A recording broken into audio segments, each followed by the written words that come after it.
Distinguished guests, please silence your cell phones. Our program will begin shortly.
Distinguished guests, the President of the United States, accompanied by Jesse Gary and Rox Brown.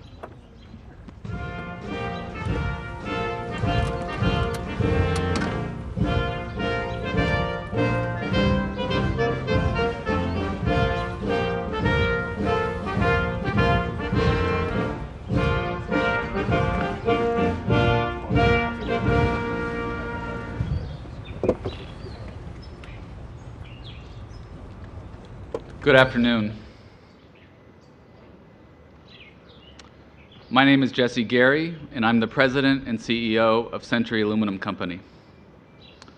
President Biden's announcement today is critical to the success of my company and the strength of our economic and national security. From electric vehicles to missiles, aluminum is a key component in most aspects of our modern economy and critical to our national defense. Tripling tariffs on aluminum from China, which continues to build up overcapacity and engage in non-market actions, will allow our business and our workers to compete. Our workers are highly skilled, productive, and committed, and I'm very proud of the strong partnership that we have with the United Steelworkers.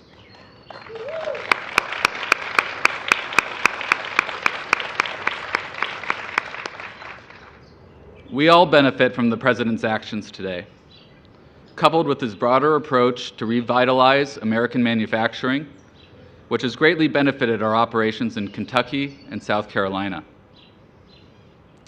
The tariffs on Chinese steel and aluminum also advance our efforts and President Biden's efforts to make cleaner metal. Not only are Chinese products subsidized and dumped onto world markets, but they emit far more CO2 per ton than we do here at home. With the support of a $500 million grant from the Biden administration, we are building not only the first new American smelter in 45 years, but a smelter that will be one of the greenest smelters in the world, powered by cutting-edge technology and renewable energy.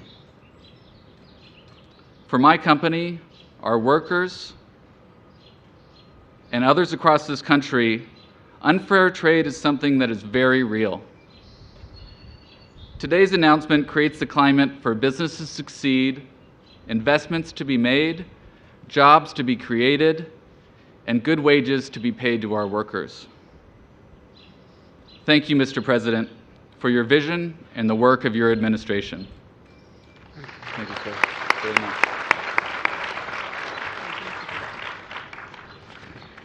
Good afternoon. My name is Roxanne Brown, and I'm International Vice President at Large for the United Steelworkers Union. The Steelworkers is the largest industrial union in North America, so the work of President Biden and his administration is especially consequential. From mining to metals, from aluminum to zinc, from paper to fiber optics, international trade has an enormous impact on our members' jobs and their lives. Just about a month ago, we hosted President Biden at our headquarters in Pittsburgh, and there our union's international president, Dave McCall, spoke of the decades-long partnership we've had with President Biden, dating back to when he first ran for Senate. And all that time, we've never questioned his commitment to working people. He is the most pro-worker, pro-union president we've ever had.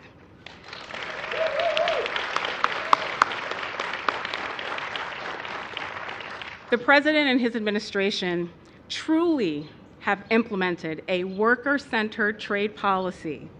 He's confronted unfair trade, not only using trade tools, but also investments to regain, reignite, and renew manufacturing capacity. These trade tools are vital in stopping unfair and anti-competitive actions of countries like China. But coupling them with investments, procurement policies, and other actions is key. And that's what President Biden has delivered. He has stood up for us. From the CHIPS Act to the Inflation Reduction Act, he's doing what no other president in my lifetime has done. President Biden's trade policy is about making sure that everyone can participate and everyone can win. It is truly my honor to introduce the President of the United States, Joe Biden. Thank you so much. I appreciate it. Thank you. Thank you, thank you, thank you.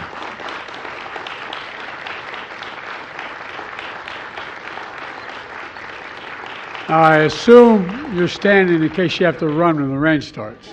Please, have a seat.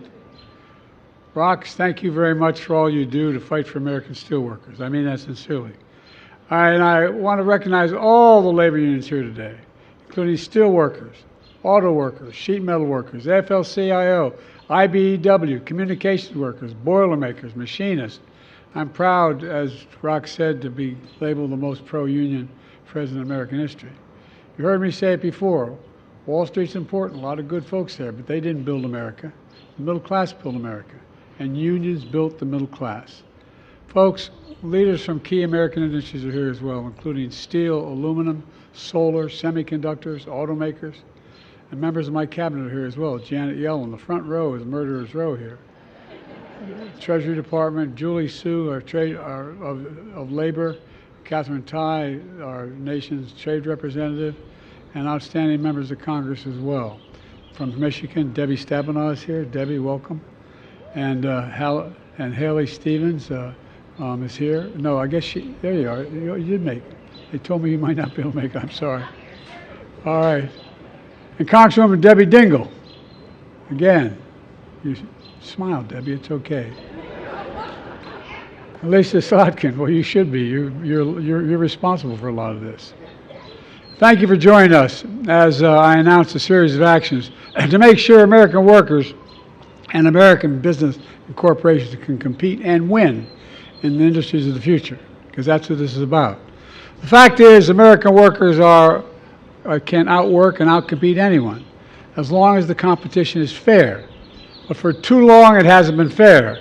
For years, the Chinese government has poured state money into Chinese companies across a whole range of industries: steel and aluminum, semiconductors, electric vehicles, solar panels, the industries of the future, and even critical health equipment like gloves and masks. China heavily subsidized all these products, pushing Chinese companies to produce far more than the rest of the world can absorb, and then dumping the excess products onto the market at unfairly low prices, driving other manufacturers around the world out of business. You know, I won't go into it, but we were talking today about how many aluminum plants there used to be and how many there are now. The price is unfairly low because Chinese companies don't need to worry about a profit, because the Chinese government subsidizes them and subsidizes them heavily. And the Chinese relies on other anti-competitive tactics as well, like forcing American companies to transfer their technology in order to do business in China. I spent a lot of time with Xi Jinping. Early on, I told him, he said, why am I being unfair with China? Not unfair. I said, look, we'll play by the same rules if you want. If you want to do business in China, you got to have a 51% Chinese owner. You got to provide access to all your intellectual property, etc. You want to do that in America? With silence. Sometimes they just outright steal through cyber espionage and other means. And it's been well documented and internationally recognized. And when you make tactics like these, you're not competing. It's not competition, it's cheating. And we've seen damage here in America.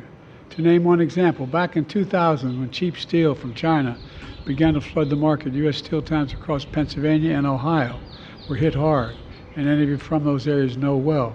More than 1,800 iron workers and steel workers in Pennsylvania and Ohio lost their jobs. I'm not going to let that happen again. That's why today I'm announcing new tariffs in key sectors of the economy that are going to ensure that our workers are not held back by unfair trade practices. They include, the thing I'm announcing today, 25% tariff on Chinese steel and aluminum products, and we'll counter China's overcapacity in these industries. And we're making major investments in clean American steel and aluminum. Clean American steel and aluminum. It's a big deal. Clean because of the way we manufacture it here. It emits half as much carbon as steel made in China.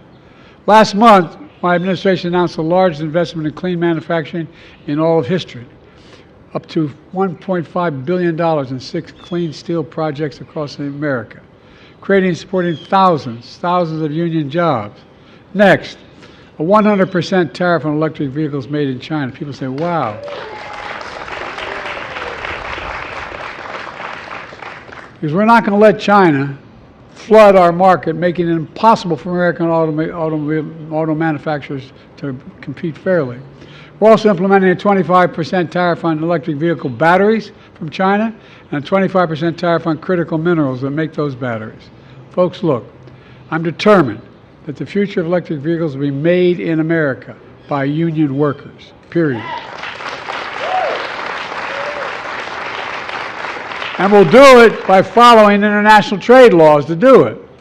American companies are investing tens of billions of dollars in electric vehicles and batteries. And thanks to my bipartisan infrastructure law, we're building a network of 500,000 charging stations all across America, creating thousands of IBEW jobs across America.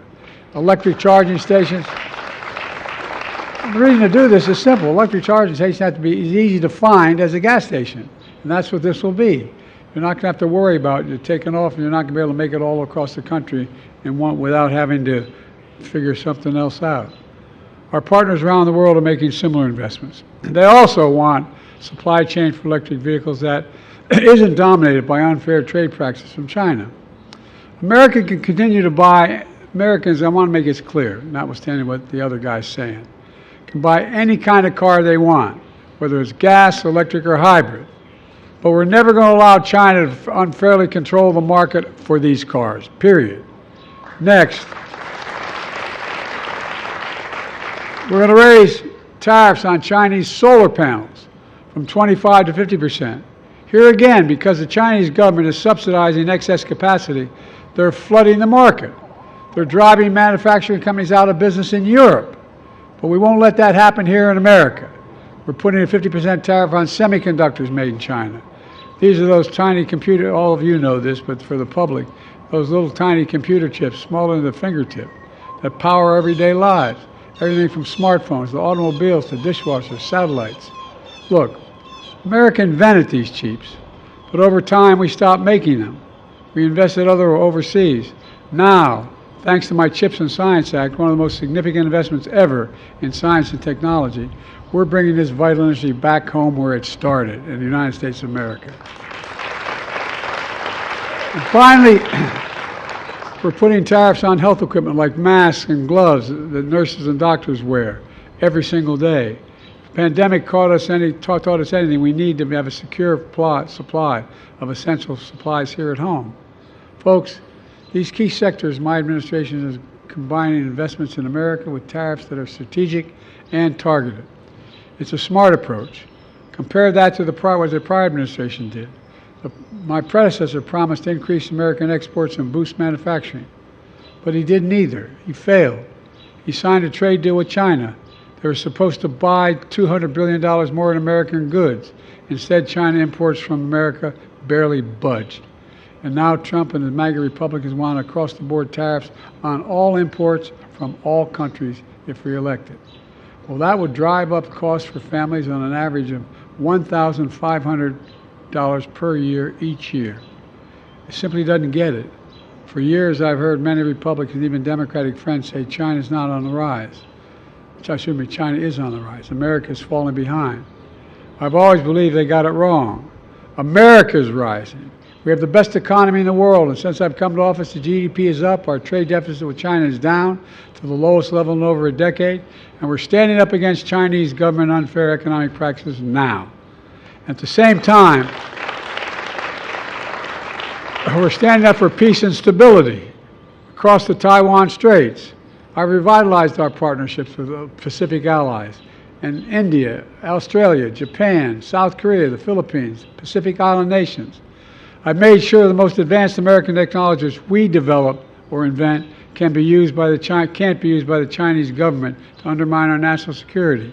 Frankly, before it rains, for all this tough talk on China, it never occurred to my predecessor to do any of that. Bottom line, I want fair competition with China, not conflict, and we're in a stronger position to win that economic competition in the 21st century against China than anyone else because we're investing in America again, in American workers. Let me close with this. I come from Scranton, a town like a lot of working class, middle class neighborhoods all across America. Like Racine, Wisconsin, which I visited last week. Once a manufacturing boom town until trickle-down economics came along and the middle class in Racine got hollowed out. 6 years ago, my predecessor showed up carrying a golden shovel, promising, thanks to his new $10 billion manufacturing complex, would be built in Racine. He said it would be the eighth wonder of the world. Big promises that never came true. He used that golden shovel to dig a hole, and then he fell into it.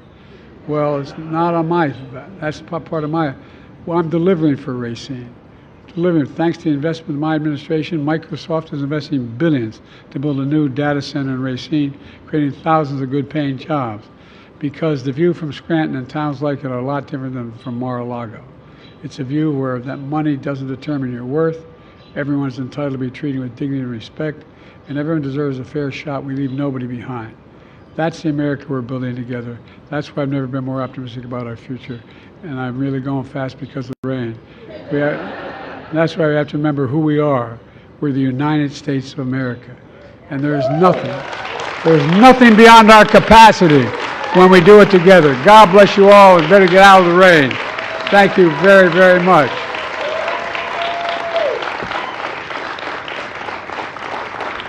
Thank you. Oh, we got to I'll take our questions there. Mr. President, please sit. Please sit. Please sit.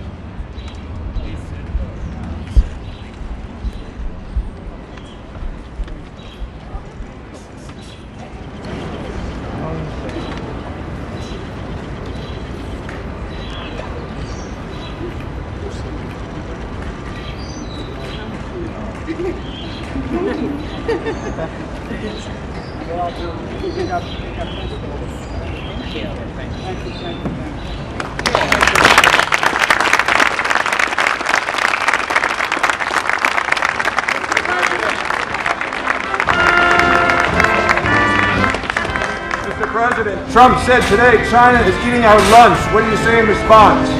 He said China is eating our lunch. That's what Trump said today. We've been feeding it a long time.